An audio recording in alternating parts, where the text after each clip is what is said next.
ठीक है। सर 26/11 के आतंकी को जो है वो हिंदुस्तान लाया गया है। संजय राउत कह रहे हैं कि उसको बिहार के चुनाव के टाइम से काफी लिए जाए ताकि जो है बिहार में नतीजे फायदेमंद हो। कैसे देख रहे हैं? हर चीज को राजनीति से जोड़ के देखना विपक्ष की ये आदत बन गई है। पहली बात तो नाकामी इन लोगों की, जिस तरीके से आतंकी कांग्रेस और उनके समर्थक सरकारों के दौरान देश के फाइनेंशियल हब तक घुसने की हिम्मत रख गए थे। मुंबई में जिस तरीके से उस वक्त आतंकी हमला हुआ, देश में असुरक्षा का भाव किस स्तर तक था, ये उसका जीता जागता उदाहरण था। आपकी नाकामी रही कि उस वक्त आप इसको पकड़कर सजा नहीं दे पाए।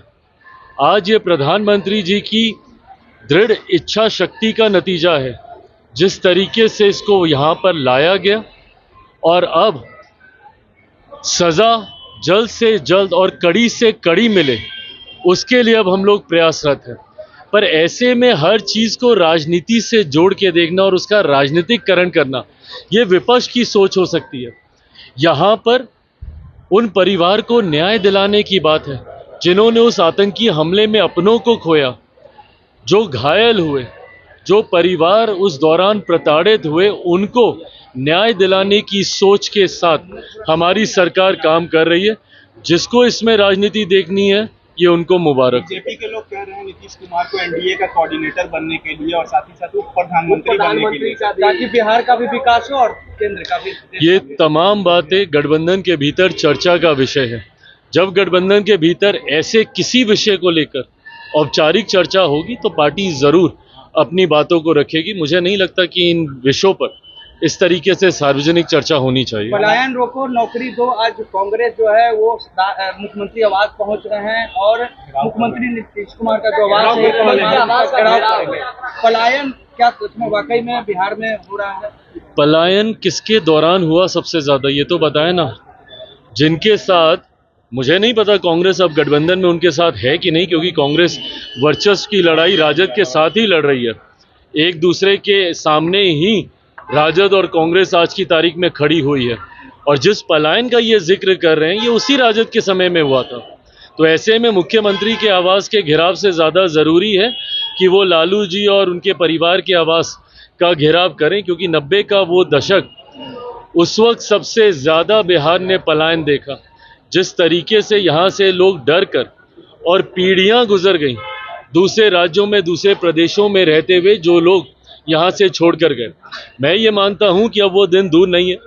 बिहार में विधानसभा चुनाव के बाद जो एक मजबूत एनडीए की सरकार बनने जा रही है, प्रधानमंत्री नरेंद्र मोदी जी की सोच वाली सरकार बनने जा रही है, पलायन तो रुकेगा ही रुकेगा, बल्कि बिहार में अब एक ऐसी व्यवस्था तैयार होने जा रही है।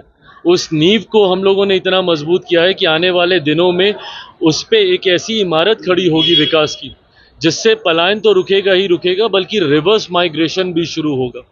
जो लोग पलायन कर कर बिहार से बाहर गए हैं, वो लोग भी अब अपने राज्य आकर यहीं पर व्यवस्थित तरीके से अपने जीवन को यापन कर सकेंगे। उस व्यवस्था के निर्माण की तैयारी अब हमारी सरकार करने जा रही है।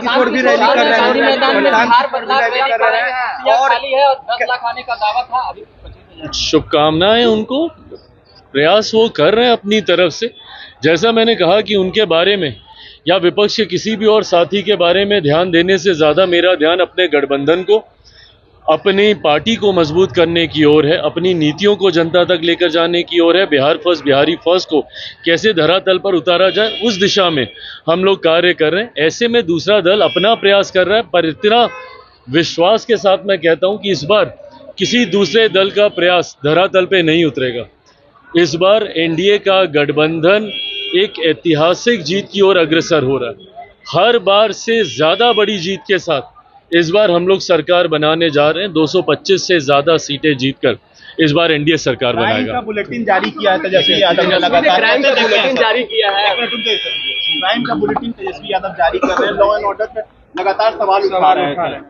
भाई सवाल उठाएं, बट ये सवाल उनको भी देखने होंगे ना कि अपराध का ग्राफ शुरू कहां से हुआ था। 90 का वो दशक याद करें जिसको जंगल राज के तौर पे जाना जाता था। मैं ये नहीं कहता कि आपके समय में अपराध ज्यादा था और मेरे समय में कम है तो ये अपराध नहीं है। जरूर एक भी अगर आपराधिक घटना घटती है तो वो हमारे लिए चिंता का विषय है और हमारी सरकार उसको गंभीरता से लेती है। पर ये वही लोग हैं जिन्होंने अपराधियों को संरक्षण देने का काम किया। ये वही लोग हैं जिन्होंने अपने दौर में अपराधियों को इतना बड़ा कर दिया कि उनको नियंत्रित करते करते करते करते दशकों बीते हैं। पर ऐसे में अगर आज भी कोई भी आपराधिक घटना हो रही है, मैं मानता हूं हमारी सरकार उसको उतनी ही गंभीरता से लेती है। मुख्यमंत्री जी अपराध को लेकर उतने ही गंभीर हैं। अपराधियों के साथ हमारी सरकार ने ना कभी कोई समझौता किया था, ना भविष्य में हम लोग करेंगे। इसको और कैसे मजबूती से नियंत्रित किया जाए, इस दिशा में हर संभव कदम उठाए जाएंगे। तेजस्वी यादव ने एक बार फिर से मुख्यमंत्री नीतीश कुमार को लेकर के कहा है कि अचेत व्यवस्था में है। भाई देखिए, उनके बारे में व्यक्तिगत टिप्पणी करना ये विपक्ष की कौन सी रणनीति का हिस्सा है, मेरी समझ के परे। आप जब राजनीतिक दल हैं, आप नीतियों के ऊपर प्रहार कीजिए ना। अगर घेरना है तो हम लोगों को हमारी नीतियों पर घेरिए, पर इस तरीके से व्यक्तिगत हमले करना, मैं कभी इसका पक्षधर नहीं रहा हूं। और जो लोग ऐसे व्यक्तिगत राजनीति करते हैं वो कहीं ना कहीं गलत स्तर की राजनीति है। आप हमारी सरकार को लॉ एंड ऑर्डर पे आपने सवाल उठाइए ना, जवाब दे रहा हूं ना मैं। इसके अलावा कोई और नीतिगत विषय है उसको आप सवाल के घेरे में हमारी सरकार को रखिए, पर मुख्यमंत्री जी के ऊपर इस तरीके से व्यक्तिगत प्रहार करना ये कतई उचित नहीं है।